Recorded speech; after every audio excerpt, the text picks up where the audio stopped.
세계적인 부자가 있었는데 그 사람 이름 여러분 잘 아다시피 록펠러라고 하는 사람, 세상에서 가장 돈 많은 부자였습니다.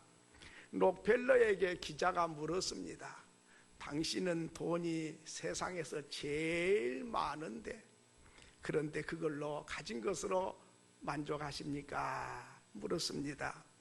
그때 록펠러가 하는 말이 조금만 더 있으면 좋겠어요. 조금만 더 가지면 좋겠다. 그 조금이라는 것이 어느 정도인지 참 우리는 100만 원이 없을 때 100만 원만 있으면 소원이 없을 것 같아요. 그래 100만 원이 채워지기도 전에 100만 원 가지고 만족이 안 되고 1000만 원 있으면 딱 좋겠어요. 1000만 원이 채워지기도 전에 1억 원 있어야 되겠어요. 1억이 채워지기 전에 10억 있으면 좋겠다. 그 조금이 평생 가야 채워지지 않는 인생입니다. 직장생활도 그렇지요.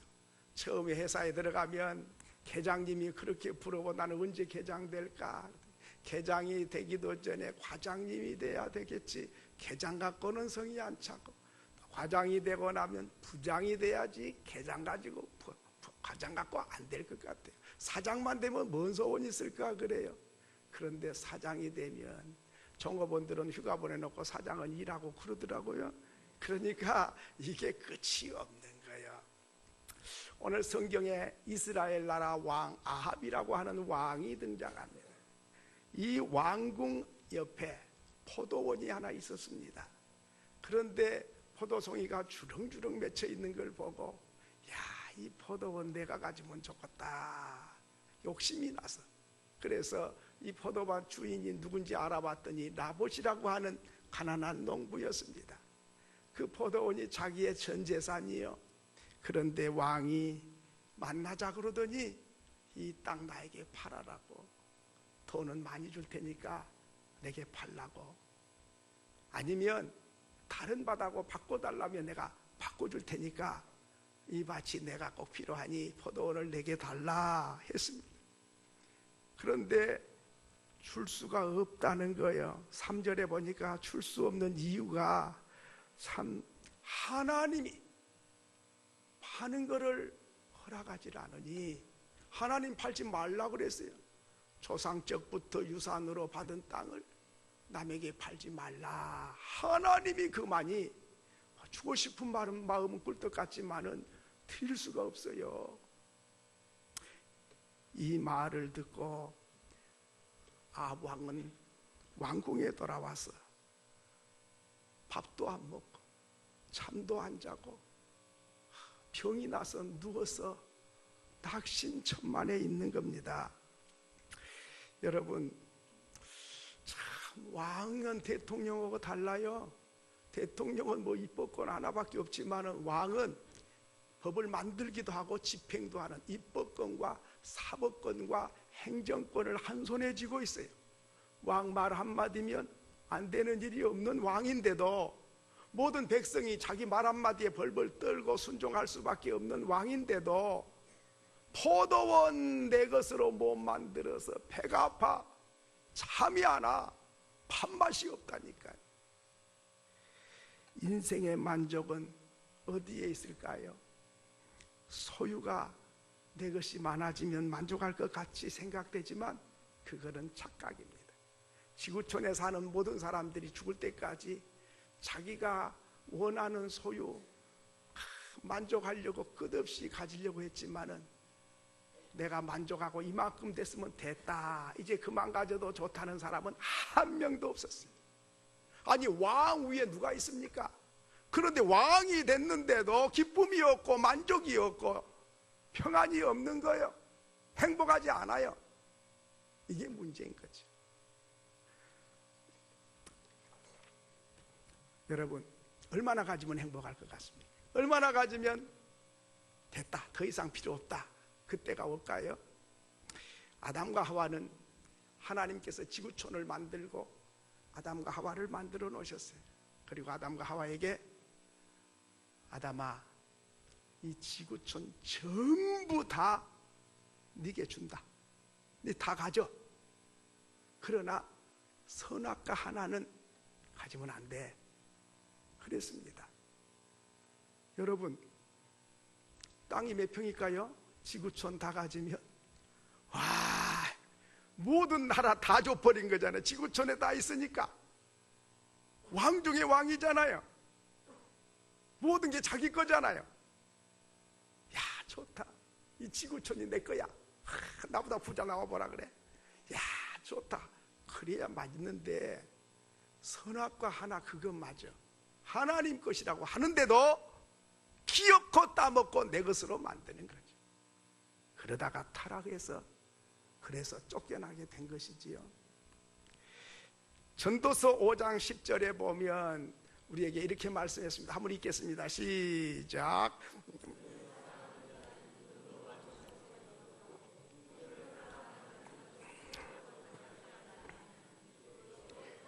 은을 사랑하는 자는, 은은 모든 물질의 대표적인 말입니다. 은을 사랑하는 자, 물질을 사랑하는 자는 그 물질로 만족하지 못하다. 아무리 많이 가져도 내 욕심을 다 못 채운다, 그 말입니다. 또 소득이 많으면 한 달에 그냥 100만 원 번 사람은 200만 원만 되면 뭔 소원이 있을까? 300만 원 버는 사람은 600만 원씩만 받으면 뭔 소원이 있을까 그래요. 그런데 아무리 많이 받는 사람도 나는 소득으로 만족합니다 하는 사람은 한 명도 없다, 이것입니다. 톨스토이는 말하기를 인간의 마음에는 채울 수 없는 공간이 있다. 오직 하나님이 오셔야만이 채워지는 마음의 공간이 있다 했습니다. 하나님이 내 안에 오셔야 채워지지, 하나님이 오시지 않으면 세상 것 다 가져도 채울 수 없는 빈 공간이 있다 하는 이야기죠. 그래서 시편 23편 1절에 보면 여호와는 나의 목자시니 내게 부족함이 없으리로다. 하나님이 내 목자가 되면 난 부족함이 없어. 만족해. 그렇습니다. 다윗은 왕이지만은 만족할 수가 없었습니다. 그런데 하나님이 내 안에 오시면 나는 부족함이 없다. 만족하다. 기쁘다. 행복하다. 이 만족, 부족함이 없는 사람 누굽니까? 하나님이 마음에 오신 사람. 그러니까 우리 마음이 얼마나 넓은지 아시겠지요? 지구를 가져도 만족이 안 된다니까요. 그런데 하나님, 지구보다 더 크신 하나님이 내 마음에 오셔야만이 부족함이 없다. 그러므로 하나님을 마음에 모신 사람은 만족을 느낄 수 있어야 돼. 하나님 마음에 계신데도 만족이 없다. 그 사람은 하나님을 하나님으로 모신 사람이 아니에요. 세상 것이 부족해서 만족함이 없는 게 아니고 하나님이 하나님으로 내 마음에 와 계시지 않기 때문에 만족이 없는 거예요. 욕심은 채우려야 평생 땀 흘리고 수고해도 안 채워지는 것이 욕심입니다. 욕심은 채울 수도 없고 채웠다고 해서 행복하고 만족할 수가 없는 것이다, 그 말이죠. 그러므로 욕심이 잉태하면 죄를 낳고 죄가 장성하면 사망을 낳기 때문에 욕심을 제거해야 되는 것이지, 욕심을 무엇으로 채워야만이 행복할 줄 알면 그 사람 평생 고생해도 채울 수가 없다 하는 것입니다. 여러분, 하나님 한 분으로 만족하십니까? 하나님 한 분이 내 안에 와 계신데도 내가 만족이 없다면 내게 문제가 있는 거예요. 하나님보다 더 크신 분이 없는데 그분을 모셨고 그분과 동행하고 그분과 교제하고 그분과 함께 살아가고 그분의 나라에 우리가 언제라도 부르면 논스톱으로 들어갈 수 있는 하늘나라의 입장권인 티켓을 한 손에 쥐고 살면서도 세상 것 때문에 만족하지 못하다면 그 사람에게는 믿음에 문제가 있는 것이다 하는 것입니다. 사실은 아합이 포도원을 내 것으로 만들고 싶은데 하나님이 하면 안 된다고 그래서 지금 못 가지게 됐으면 하나님 말씀 앞에는 순종을 해야지. 자기가 안 주려고 그러면 섭섭하지만 하나님이 하지 말라고 그래서 하면 내 욕심을 내려놔야 되겠다 이렇게 마음을 가진 마음이 편안할 텐데 왜 누워가지고 잠을 못 자고 밥맛이 없어서 침대에서 일어나지도 않는 그런 사람 됐을까요? 몸이 아픈 것도 아니고. 왜 그래요? 제가 가만히 말씀을 묵상하다 보니까 아합이 포도원을 못 가져서 그런 것도 있지만 그보다 더 중요한 건 뭐냐면 자존심이 상한 거예요. 왕이 달라는데 안 줘? 그럴 수가 있어? 내 말을 거절해서, 그래서 자존심이 상하니까 왕의 체면이 뭉개지니까 견디기가 어려웠지 않느냐 하는 생각을 합니다. 여러분, 오늘 우리는 무엇이 작아서 불행한 것도 아니고 잠이 안 온 게 아니에요. 그 자존심, 그 별난 자존심, 그거 내려놓고 살면 편한데 그 잘난 자존심 가지고 목숨을 걸어요. 자기 자존심 때문에 자기가 잠을 못 자고 자기가 밥을 못 먹고 자기가 불행해지는 거예요. 도저히 작아서 불행한 게 아니고 이 자존심을 껴안고 있다 보니까 그 쓸데없는 자존심 때문에 스스로 불행해진다 그 말이죠. 여러분, 누가 말하거든 자존심 내려놓으세요. 거절당할 수 있어요. 그 외에 그렇다고 왕이 무슨 신하로 떨어진 것도 아니잖아요. 그런데 왜 자기 마음을 자기가 다스리지를 못해서 누가 말하지도 않았는데 라봇이라는 사람이 하나님 말씀에 순종하기 위해서 포도원을 팔 수가 없다는데 뭐 때문에 자기가 배합할 이유가 뭐요? 왕이면 다 가졌잖아요. 부족한 게 없잖아요. 그런데도 만족할 줄 모르는 왕, 이게 병든 자의 마음이죠. 라봇은 포도원 하나 갖고 있지만 만족하고 살아요. 그렇게 욕심도 없이 살아요. 편안하게 살아요. 하나님 시킨 대로 팔지 말라면 안 팔아. 하나님 시킨 대로 하는 거예요. 그런 사람 편안해요. 그런데 왕이 돼도 자존심 때문에 그렇게 자기가 자기 자신을 이기지를 못해서 스스로 불행한 늪을 빠져드는 거죠. 두 번째로는 왕보다도 하나님의 뜻을 먼저 생각하는 나봇이었습니다. 열왕기상 21장 3절에 보면 나봇이 아합에게 말하되 내 조상의 유사를 왕에게 주기를 여호와께서 금하실지로다. 아니, 하나님께서 팔지 말라는 말을, 하나님의 말씀을 순종할 거냐, 왕의 말에 순종할 거냐, 이것 때문에 갈등을 느끼는 거지요. 그런데 레위기 25장 23절에 보면 이렇게 말했습니다. 토지를 영구히 팔지 말 것은 왜 팔지 말아야 하냐? 토지는 다 내 것임이니라. 하나님께서 우주 만물을 창조한 분이 하나님이고 가나안 땅을 이스라엘 백성에게 주신 분도 하나님이다. 이 땅 주인은 나야. 그러니까 팔고 사면 안 돼. 이렇게 말씀한 거죠. 이 말씀 때문에 이스라엘 백성들은 지금도 자기 땅을 가진 사람, 한 평이라도 가진 사람은 한 명도 없어요. 이스라엘 땅을 사거나 팔 수 없어요. 왜? 하나님 땅이니까. 그러면 어떻게 합니까? 50년이고 몇 년이고 빌려, 국가에 나 이것을 집을 짓고 살겠습니다, 좀 빌려주세요. 알았어, 거기다가 사세요. 집 짓고 살아. 허락을 받아야 돼. 그래가지고 그 집 짓고 사는 거예요. 또 50년 지나면 어떻게 될까요? 그때 가면 또 다시 또 빌려 써야 되겠죠.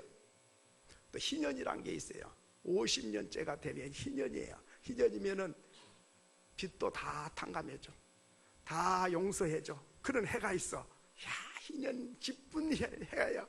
그때는 멍해가 다 풀어지고 부채가 다 사라지는 해예요. 얼마나 좋을까요? 우리나라도 그런 거 하나 있으면 좋겠어요. 몇 년도에는 희년이다. 그러면은 그냥 다 무효, 다시 시작하는 거예요. 그런 기회가. 근데 지금도 이스라엘 사람들은 자기 땅이 없으니까 참 좋은 점이 있어요. 뭐냐면 돈 많은 사람이 투기가 없어. 몽땅 사놓고 가만히 있어가지고 땅값 올려가지고 가난한 사람 월세 내고 막 힘들어. 돈 있는 사람 돈 가지고 돈 벌고 룰루랄라 하고 살고, 없는 사람 더 어려워지고 싹까지, 품삯까지 뭡니까? 월세까지 내고 살라니까 얼마나 힘들겠어요. 우리나라도 그런 거 하나 있으면 좋겠어. 그냥 투기해갖고 그냥 가만히 앉아갖고 불로소득 얻는 사람, 그게 안 되는 거야. 수고하고 땀 흘려서 살아야지. 돈 넣고 돈 먹기지. 그게 뭐요? 노름판이요 그게 나라가. 이게 안 되는 거거든요 이게. 여러분, 하여튼간에 이 라봇은 하나님이 팔지 말라고 했기 때문에 왕이 요구해도 드릴 수가 없어요. 내가 욕심이 나서 안 준다는 게 아니에요. 왕께서 내 땅이 필요하다 그러니까 영광이지요. 내 땅을 사용해 주시니 충분히 보상도 해주겠다니 감사할 일이지요. 그보다 더 좋은 땅, 더 큰 땅으로도 바꿔달라면 바꿔준다니까 참 조건이 좋지요. 또 이런 관계를 통해서 왕과 친숙해지면 출세길도 열리고 좋지 않아요? 또 만약에 거절했다가는 또 후환이 두렵지 않아요? 이 라봇의 마음속에 갈등이 많았을 겁니다. 하나님을 순종하자니 왕이 울고 왕의 명령에 따라주자니 하나님이 슬퍼하시고 님을 따르자니 우정이 울고 우정을 따르자니 사랑이 울잖아요. 어떻게 해요? 이게 어려운 일이거든요. 하나님도 좋고 왕도 좋으면 괜찮아, 쉬워요. 그런데 하나님은 좋으신데 사람이 싫어하거나 사람은 좋아하는데 하나님이 원치 아니할 때 우리는 갈등을 느끼게 되죠. 성경에는 자세하게 나오지 않았지만 라봇이란 사람 마음에 갈등이 많았고 잠도 못 잤을 거예요. 한번 생각해 보세요. 왕이 여러분 땅 좀 나한테 팔아라 그러는데 돈도 많이 주겠다 그래요. 팔고 싶은 마음이 꿀떡 같아. 근데 하나님이 하지 말래. 어떻게 해요? 안 하면 왕이 법을 만들기도 하고 집행도 해요. 죽이라면 죽이는 게 법이 되는 거요. 목숨을 걸어야 돼요. 쉬운 일이 아니죠. 그런데 라봇은 하나님의 명령에 순종하기로 결정했습니다. 참 믿음 없이는 이건 할 수 없는 거죠. 용기가 없이는 될 수가 없죠. 참 순교의 각오가 아니면 할 수 없는 일이에요. 불이익을 감수해야 되는 거죠. 어떤 처벌도 달게 받을 수 있는 준비가 돼야 돼요. 천국 갈 확신이 있어야 되는 거예요. 여러분 직장생활 하신 분들 이야기를 들어보면 나는 그냥 아침에 출근했다가 저녁에 퇴근하고 참 쉽고 재밌겠다. 왔다 갔다 하면 돈 봉투 월급 봉투 나오고 보너스 나오고 참 또 직장에서 또 직급도 올라가서 과장도 되고 부장도 되고 좋겠다 그런 생각이 들었는데 직장생활 하시는 분들 가만히 들어보니까 그게 보통 일이 아니더만요. 쉬운 일이 아니더라고. 그렇게 간단하지는 않아요. 왜? 사람들이 다 이렇게 하자고 그러는데 나만 아이고 나 양심상 그렇게 못하겠어. 그게 빠져야 돼. 그 왕따를 당해. 그러지. 혼자 잘났고 혼자 똑똑하네. 그러지요. 또 같이 하자니 같이 죄지어야 돼. 이러도 못하고 저러도 못하고. 직장생활도 막 때마다 또 시험도 치고 평가도 하고. 옛날에는 그냥 뭐 철가방이라 그래가지고 한 번 들어가면 퇴직할 때까지 누가 말한 사람 없더만. 요즘에는 뭐 공무원부터 모든 게 쉬운 게 없더라고요. 평가를 받고 무엇이 어떻고 직장 다니신 분들요, 그냥 아무 말 안 하지만 옆에서 좀 격려 좀 해줘요. 얼마나 힘드냐고. 위에서는 짓밟고 밑에서는 짓밟고 실력이 있냐 없냐 능력이 부족하다 그래서 그것도 보통 일이 아니더라고. 그게 그 직장 다니는 사람에게 물어보니까 자기 사업을 하는 게 소원이라는 사람이 80%래. 그 좋은 직장 그만두고 자기 일하고 싶어 다치받기 싫다 이 말이죠. 아무튼 여러분 믿음을 지키고 양심을 지키고 하나님 기뻐하고 사람도 기뻐하는 일이 좋은데 결정을 해야 될 때에 참 보통 용기가 필요한 게 아니에요. 그래서 라봇은 그래도 하나님을 기쁘게 하랴 사람을 기쁘게 하랴 나는 하나님 편을 택해서 왕의 요구를 거절하게 됐다 하는 것입니다. 히브리서 11장 24절로 26절에 보면 모세는 장성하여 바로의 공주의 아들이라 칭함을 거절하고 도리어 하나님의 백성과 함께 고난받기를 잠시 죄악의 낙을 누리는 것보다 더 좋아하고 그리스도를 위하여 받은 수모를 애굽의 모든 보화보다 더 큰 재물로 여겼으니 이는 상주신이심을 바라봄이라. 왕, 공주의 아들 왕이 될 자리를 거절하고 이스라엘 백성과 함께 고난받기를 좋아했다. 왜 그랬느냐? 더 큰 재물, 하나님의 상급을 바라봤기 때문이다. 세상의 상급을 바라본 게 아니고 하나님이 주실 상급을 바라봤기 때문이다. 이게 믿음의 사람인 줄로 믿습니다. 이게 쉬운 일은 아니죠. 세 번째로는 이세벨의 만행을 우리에게 보여줍니다. 열왕기상 21장 7절에 보면 당신이 이스라엘의 왕입니까? 일어나 식사를 하시고 마음을 즐겁게 하소서. 내가 나봇의 포도원을 왕께 드리리다. 당신 왕 맞아? 왕이 돼가지고 쫄장부같이 포도원 안 준다고 뭐 누워갖고 밥도 안 먹고 일어나지도 않고 병아리를 하고 있어. 쫄장부 아니야 당신? 왕이 맞아 당신? 걱정하지 마라. 내가 포도원 뺏어다가 당신 줄 테니까 일어나 밥 먹고 기쁘게 살라고. 와, 여장부가 나타났어요. 어떻게 이렇게 담대한 사람이 나타났을까요? 이세벨 부인이 8절에 보니까 편지를 씁니다. 편지를 써가지고 왕의 도장을 자기 마음대로 갖다 찍었습니다. 편지 쓰고 도장 찍어서 장로와 귀족들에게 보냈습니다. 뭐라고 썼을까요? 9절에 보니까 편지 내용이 9절과 10절에 나옵니다. 장로들이여 금식하세요. 막 신령한 일 처리한 것처럼 금식하라고 명령을 내려 왕의 부인이 왕 노릇을 하고 있어요. 그리고 나봇을 사람들 가운데 높은 자리에다가 앉히소서. 높여주라 이만 나봇을. 그리고 불량배 2사람을 매수하세요. 불량배는 오늘날만 깡패요. 깡패 2사람을 사가지고 거짓 증인을 세우시오. 그래서 이 나봇이 하나님을 저주하고 왕을 저주했다고 그렇게 증언하도록 하시오. 2사람이 증인이 생기면 그것은 처벌할 수가 있거든. 한 사람 갖고 안 되고 2명이 증인이 있으면 그것은 재판에 결정적인 역할을 하거든요. 그래서 사람들 모아놓고 시킨 대로 장로들이 이게 왕이 도장 찍어서 보낸 편지를 받았으니 왕의 명령이니까, 그래서 당신이 하나님을 저주하고 왕을 저주했어. 그런 사람은 법적으로는 처형하라고 돼 있어. 증인 말해보시오. 2 강도가, 2 불량배가 우리가 들었어요. 하나님 저주한 소리 들었고 왕을 저주한 소리 들었어요. 그러자마자 백성들이 도를 들어서 나봇을 때려서 피투성이가 돼서 죽어가게 됐다 하는 것입니다. 21장 16절에 보면 아합은 나봇이 죽었다는 함을 듣고 일어나 나봇의 포도밭을 차지하려고 그리로 내려왔다 했습니다. 이세벨은 완전 범죄를 꿈꾸는 무서운 여인이었습니다. 편지를 위조하고 도장을 맘대로 왕의 도장을 갖다가 찍고 불량배들을 매수해서 거짓 증인으로 세우고 장로들에게 처형하라고 명령을 내린 무서운 여인이었습니다. 인간의 역사가 끝나면 하나님의 개입이 시작이 되는 것입니다.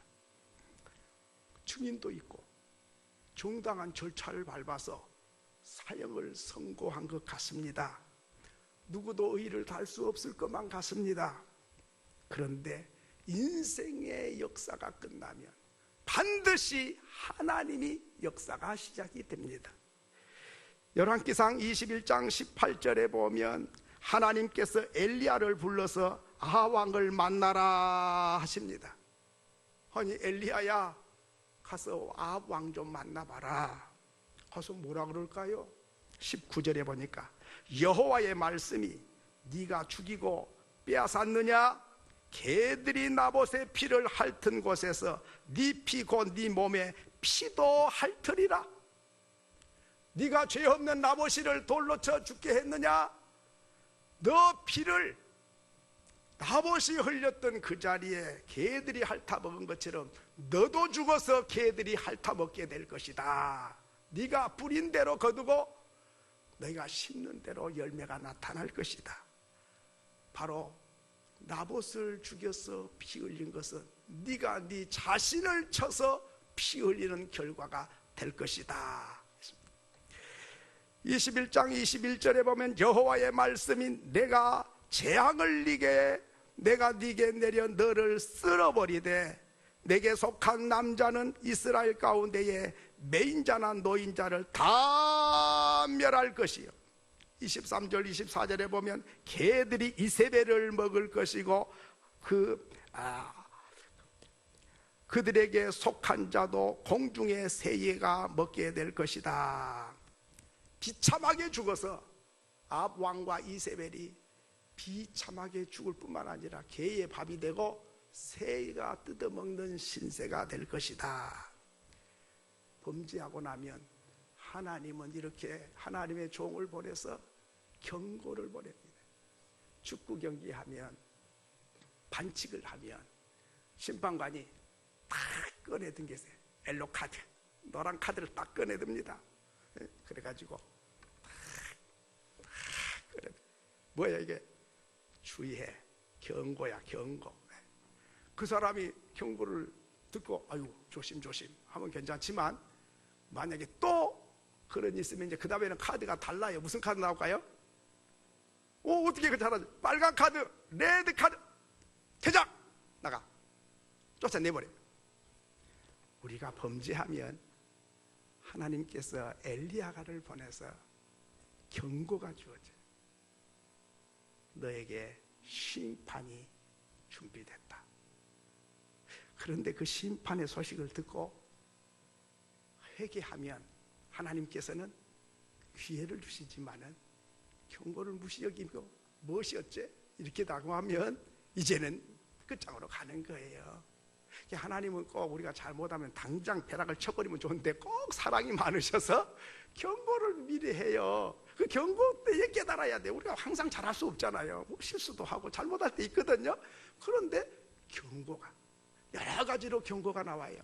어떨 때는 엘리야처럼 하나님의 종이 말씀을 통해서 경고할 때도 있고, 어떨 때는 무슨 사건이 일어나가지고 그 사건을 보고 조심해 너, 그 다음에는 너 차례야, 그럴 수도 있고, 때로는 물질을 통해서 손해보게 해가지고 정신 차리고 깨닫게 할 때도 있고, 때로는 자녀들이 말씀을 피워가지고 문제를 터뜨려가지고 경고가 주어질 때도 있어요. 그 경고는 여러 가지가 있어요. 그런데 그때에 우리는 깨달아야 돼요. 그리고 무릎을 꿇어야 돼요. 철저히 회개해야 돼요. 그러면 그 경고가 경고로 끝나고 다시 회복이 될 수 있어요. 그런데 무시 여기면 그러면 진짜 이제 멸망의 길로 가는 거예요. 창세기 4장 10절에 보면 이렇게 말했습니다. 같이 한번 읽습니다. 시작.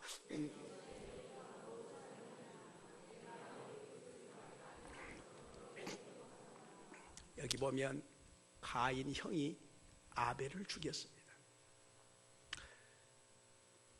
아벨을 죽이고 나니까 아벨이 돌에 맞아 죽어서 피 흘려 죽었거든요. 그런데 그걸로 끝난 줄 알았어요. 아무도 몰라. 그냥 안매장, 아무도 몰래. 볼 사람도 없어요. 아담의 아들이니까 그 당시 뭐 사람이 많이 나지도 않았으니까 동생 쳐서 죽여서 묻어버리고 집에 없는 것처럼 왔죠. 근데 하나님께서 부르시는 거예요. 가인아, 네 아우 아벨 어디 있냐? 몰라요. 내가 뭐 아벨 죽인 사람입니까? 시치미를 뗐는데 하나님 말씀하시기를 네 아우 아벨의 핏소리가 땅에서 내게 호소하느니라 그랬습니다. 아무도 증인도 없는데 보는 자도 없는데 하나님은 억울하게 죽은 아벨의 핏소리가 하나님 보좌에 울려 퍼지게 된 거죠. 그런가 하면 신명기 24장 14절로 15절에 보면 우리가 줘야 될 싹을 주지 아니하면 그 싹이 호소한다 그랬어요. 14절로 15절 보면은 그렇게 말했습니다. 한번 읽겠습니다. 시작. 공궁하고 비난한 품꾼은 너희 형제든지 내 땅 성문 안에 우거하는 객이든지 그를 학대하지 말며 그 품삯을 당일에 주고 해진 후에까지 미루지 마라. 이는 그가 가난함으로 그 품삯을 간절히 바람이라. 그가 너를 여호와께 호소하지 않게 하라. 그렇지 않으면 그것이 내게 죄가 될 것임이니라. 가난한 자에게 싹을 안 줘서 다음에 준다고.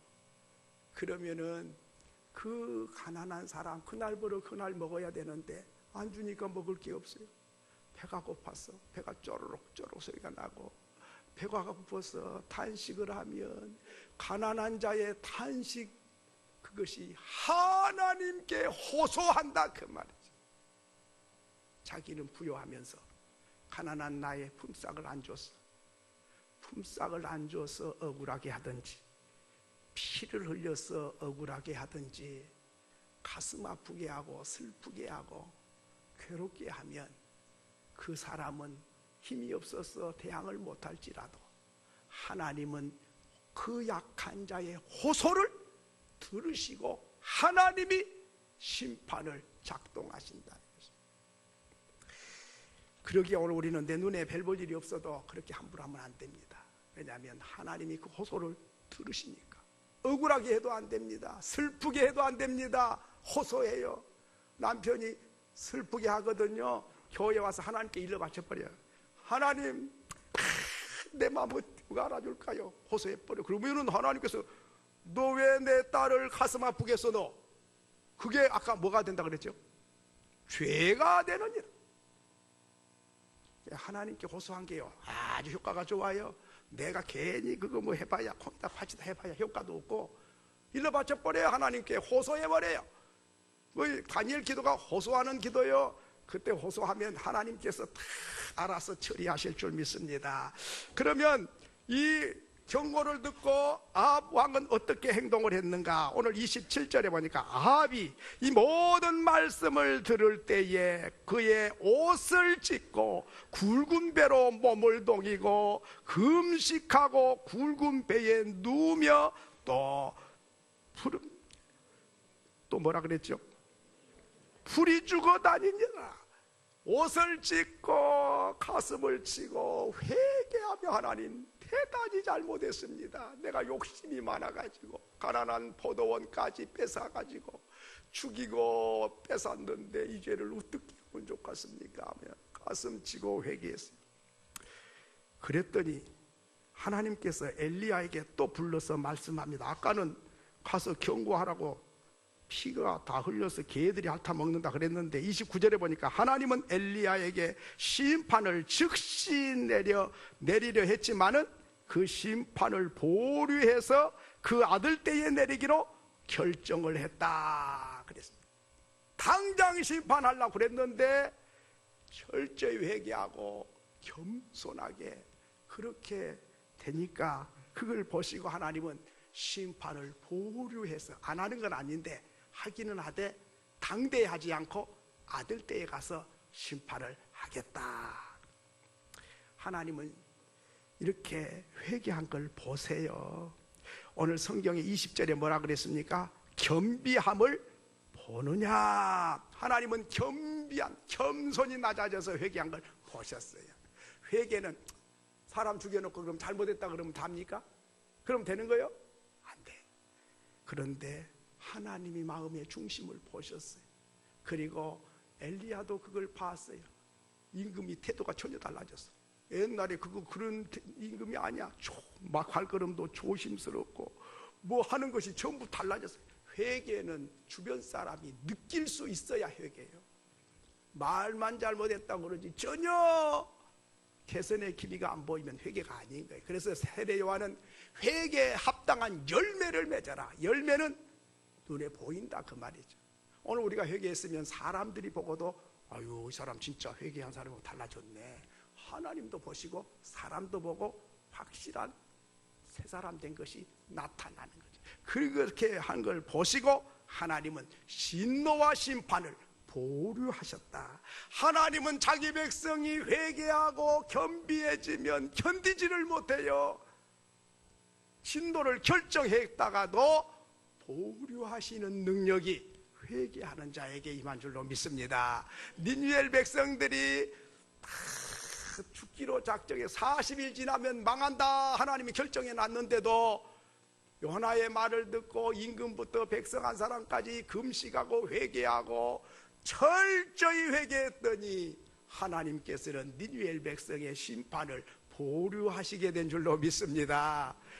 회개는 능력이 있어요. 돈만 능력이 있는 줄 아십니까? 아니에요. 하나님의 마음을 돌이키고 진노를 보류시키는 능력이 회개하는 자에게 주어집니다. 회개하는 건 큰 복이에요. 뭐 죄를 안 짓고 살면 좋지만은 사람인지라 실수하고 허물이 있거든요. 그때마다 무릎을 꿇고 철저히 회개합니다.